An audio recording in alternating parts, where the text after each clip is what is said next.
it's not about me. They have no idea what it's like to be burdened with this and feeling like I'm watching my country disintegrate. And if I don't stand up and do something when I'm able to, I just don't know that I could live with myself. You're not just a meteorologist, you're interviewing some pretty heavy hitters here. Gail King, what's your reaction to what she said there? When I hear fake news, I never think it applies to us.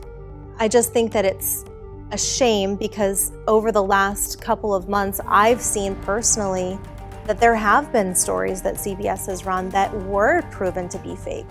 One of those stories that Project Veritas actually witnessed here. Cherry Health now admitting that staffers were in the line of cars presented to the CBS network. Well, we knew they were coming. We had no clue that we were going to have to do fake patients. We are supposed to be the people that bring light to corruption. So basically, they're going to use the power of all of Viacom CBS brands. Is this journalism? I don't think that this is journalism at all. I think that this is propaganda being pushed on people. Why would you do that? Basically, that's the most selfish thing I've ever seen. I was hoping there would be a change. No, because not gonna, the only change is going to be, on our weekend weather person. That's the only change. Your reaction to what he said? It's hard to hear that. You're a wife and a mother of 4. How do they feel about this? They are so supportive. I'm so blessed to have them. They support me 100%. We put our faith and hope and trust in God. That's what we do.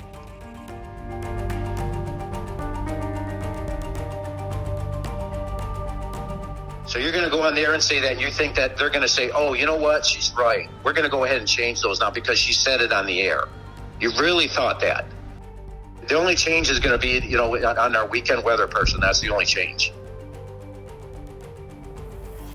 So on the heels of Ivory Hecker blowing the whistle on her Fox affiliate in Texas, she's inspired another whistleblower, this time from CBS Detroit, to come forward with recordings and a story to tell about the bias and what she views as discrimination in her news station here in Michigan.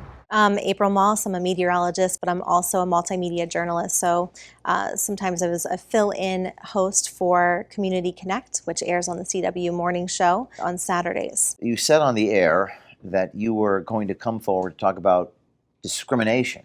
So all of our policies are passed down from CBS New York, and there's just a blanket statement policy for all CBS affiliate stations. When COVID broke out in March of 2020, everyone was sent home except for the essential employees. So there was, again, less than 20 of us with permission to enter the building. Now, I worked in the building throughout all of COVID, and then we slowly transitioned to working from home 1 day a week. General manager's name is? Brian Watson. Brian Watson. I felt that, okay, well, I don't want to lose my job. I will comply with weekly tests so that I can keep my job. CBS actually started to ask for access to the data from the Pixel Lab Corps where we were getting our COVID testing, which was voluntary, but I, of course, checked no. They do not need to know my personal COVID testing information. That to me felt like just an overreach, but I wanted to keep my job. So I continued to weekly test. Governor Gretchen Whitmer just made sure that the mask mandate was dropped for indoor areas. So I requested through HR, I said, I do not want to comply anymore with weekly testing. So you spoke with Patrick Bynum, and he responded. He's the Senior Vice President Human Resources for CBS New York. EEOC guidance, which permits the use of a COVID test to evaluate employees' presence in the workplace. Essential employees are not required to disclose their vaccination status. Essential employees who choose to disclose will still be required to follow protocols. Until July 6th, our current policy protocols remain in place. So basically what that is it's saying that, hey, you're an essential employee. We really want you to get vaccinated. In fact, we'll even pay you. So you're setting a standard within the workplace already of segregating coworkers, and I should not be discriminated against. So many people in your position would probably have just resigned or done something else. you chose to come to Project Veritas. This issue is not just about me. I'm watching our whole nation suffer because they're put underneath these policies that are enacted by corporations. And this is a human rights issue. And every American and every person on earth has the right to breathe fresh air.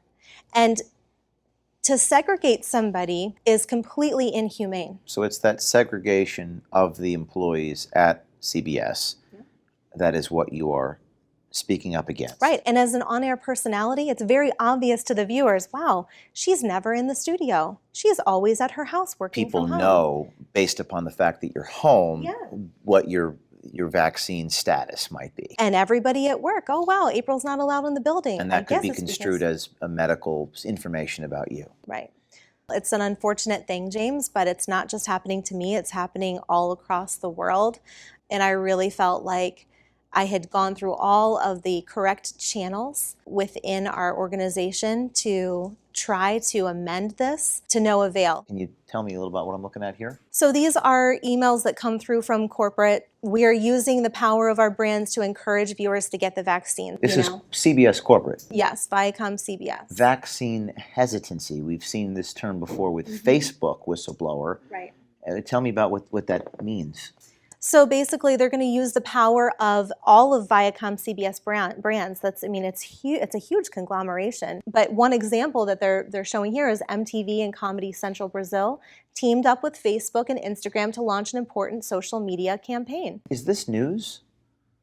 Is this journalism? I don't think that this is journalism at all. I think that this is propaganda being pushed on people. What is the most egregious example that you've seen personally at CBS Detroit of this lack of journalism that you speak of? Probably the most recent has been when we've done the Community Connect show. We want to talk about what's going on in Detroit and around the community. It's supposed to be an upbeat type of lighthearted piece.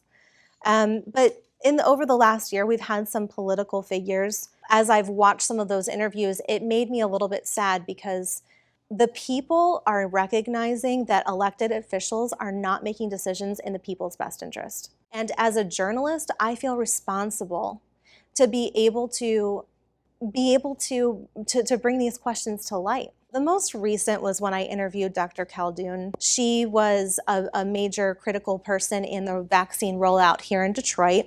And I was really looking forward to asking her some questions about the safety and efficacy of the vaccines. So this is you interviewing Dr. Khaldun and not asking softball questions.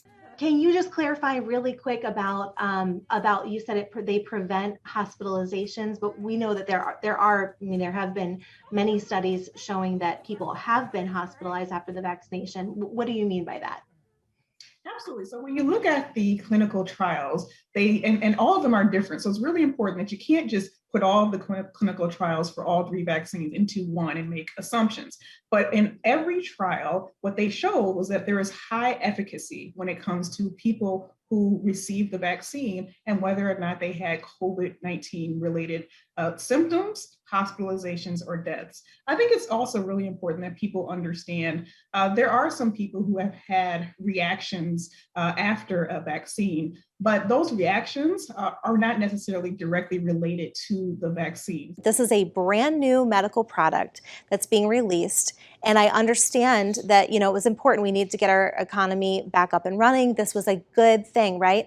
But people need to have informed consent. And so I felt like it was a very valid question to ask. Hey, can you tell me, Dr. Khaldun, what are the long-term studies that have been done regarding safety and efficacy of these vaccines?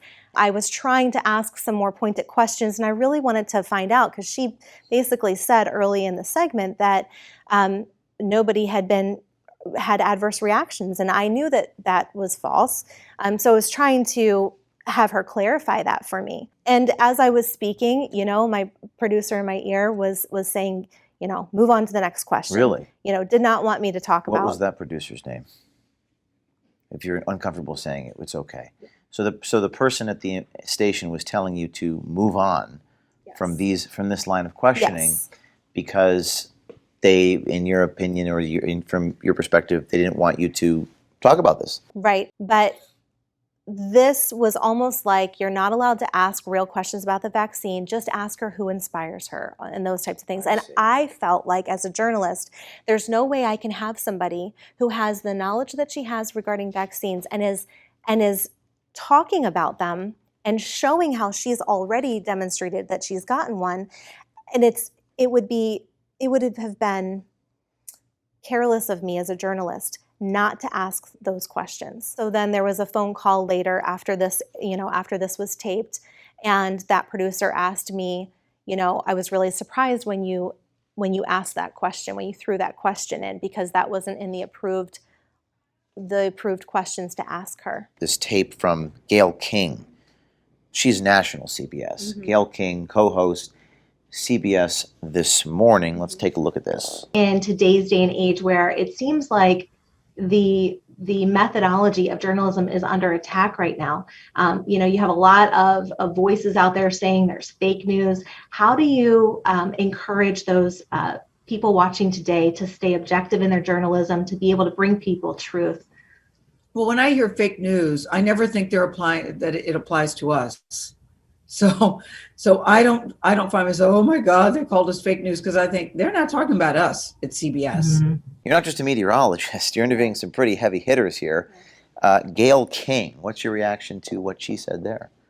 I just think that it's a shame because over the last couple of months, I've seen personally that there have been stories that CBS has run that were proven to be fake. I'm watching our whole country get frustrated with journalism today and the media today because they're seeing that it's not truth what they're always putting out. We have one of those stories that Project Veritas actually witnessed here in Michigan. You're at one of your affiliates here.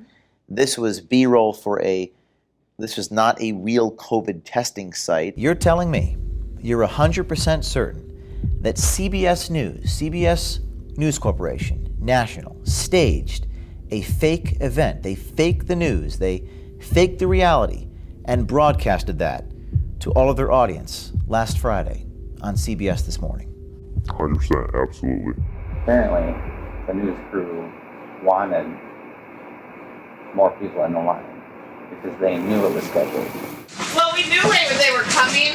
We had no clue that we were going to have to, do fake patients. Gotcha. And did she tell you guys, hey, you're not actually getting tested?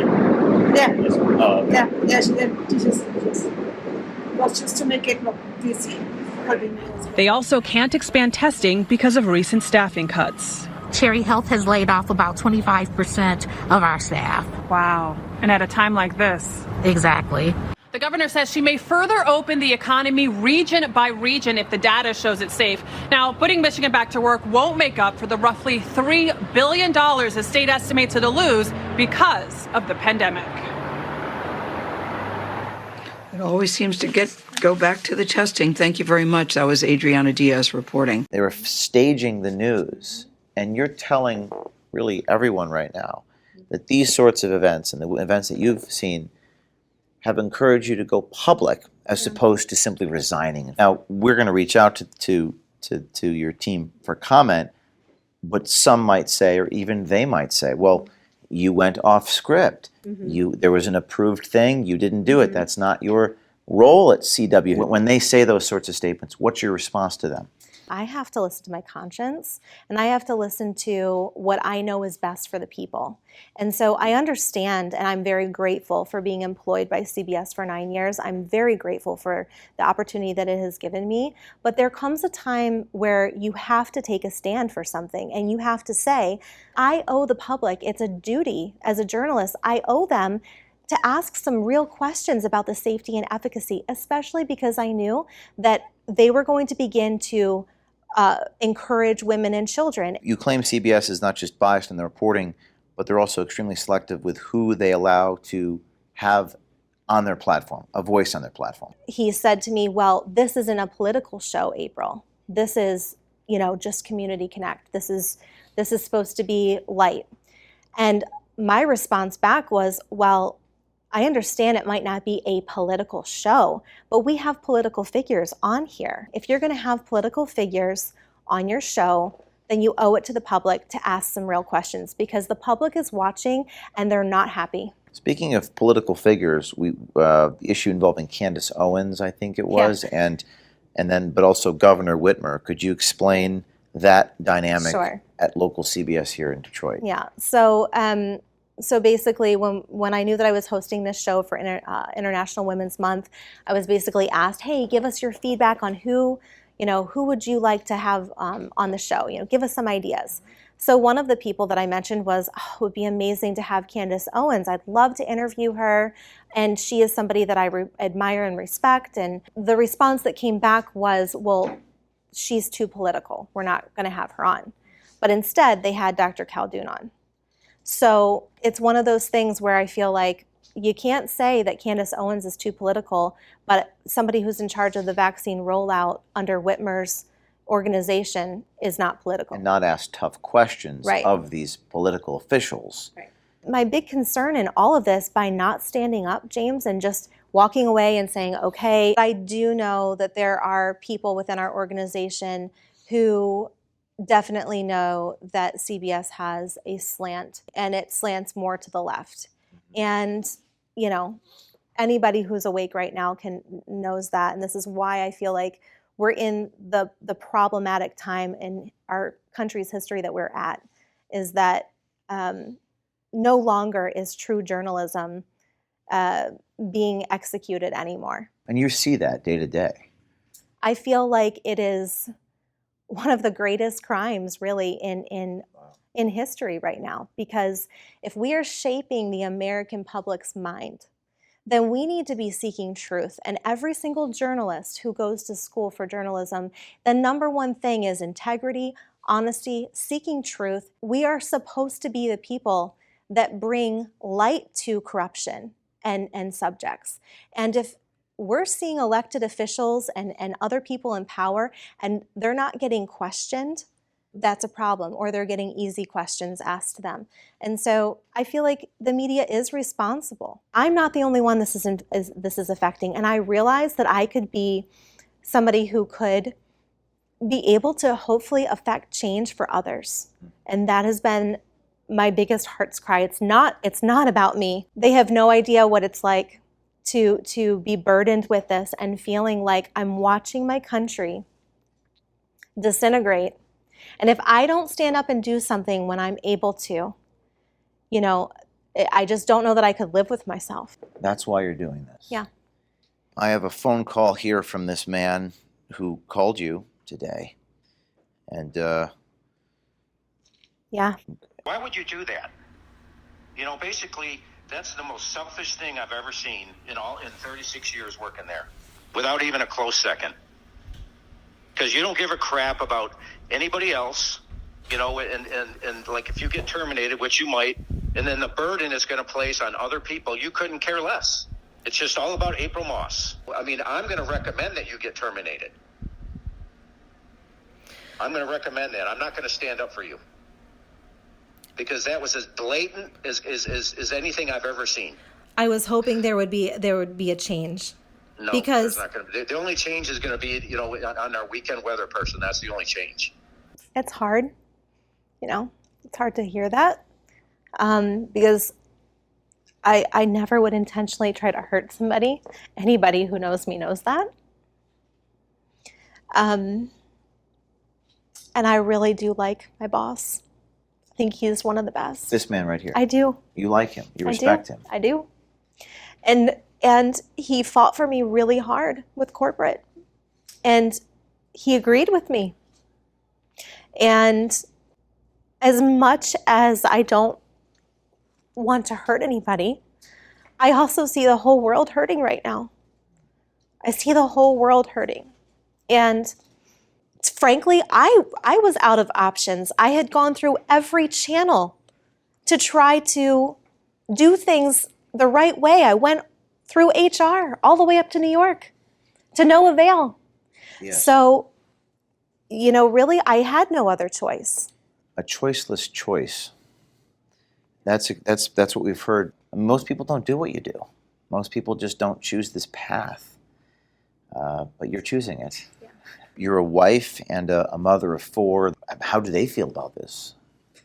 They are so supportive. I'm so blessed to have them. They support me 100%. You could lose your job over this. Yeah. Are they worried? Are you worried? You know what? We put our faith and hope and trust in God. That's what we do.